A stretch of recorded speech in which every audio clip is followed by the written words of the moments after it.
Yang kedua, alat yang dipakai itu berbuat. Jadi manusia atau orang itu yang dipakai ini adalah dia melakukan sesuatu atau berbuat.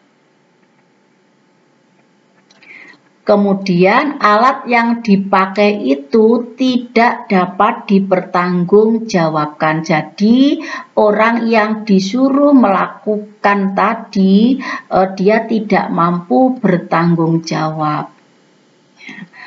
Unsur ketiga inilah yang merupakan tanda ciri dari downplagen. Kemudian hal yang menyebabkan alat atau pembuat material tidak dapat dipertanggungjawabkan, ya seperti yang saya terangkan kemarin, yaitu alasan penghapus pidana. Yang pertama, bila ia tidak sempurna pertumbuhan jiwanya atau rusak jiwanya. Pasal 44. Kemudian bila ia berbuat karena daya paksa. Yang ketiga, bila ia melakukannya atas perintah jabatan yang tidak sah seperti dimaksudkan dalam pasal 51 ayat 2. Kemudian bila ia keliru atau sesat mengenai salah satu unsur delik, misalnya A menyuruh B untuk menguangkan pos yang ditandatangininya dipalsu oleh A, sedangkan B tidak mengetahui pemalsuan tersebut.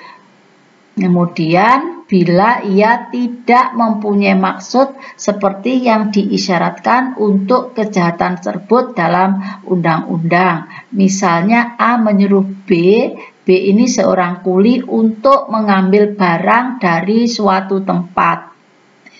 Ya. B mengambilnya untuk diserahkan kepada A dan ia sama sekali tidak mempunyai maksud untuk memiliki bagi dirinya sendiri. Ya, jadi ini tidak bisa dipertanggungjawabkan secara pidana. Kemudian berikutnya adalah penganjur,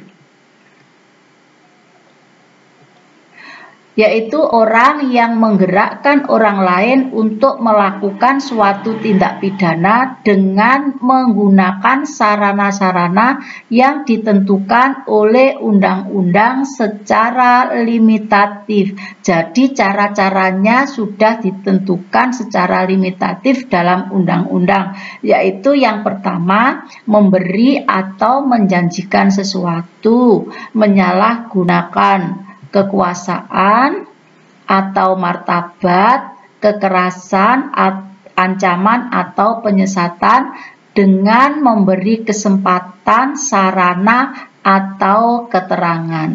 Jadi caranya sudah ditentukan dalam undang-undang. Yang bagaimana? Yang saya blok tebal, kemudian saya garis bawahi, itu sarananya.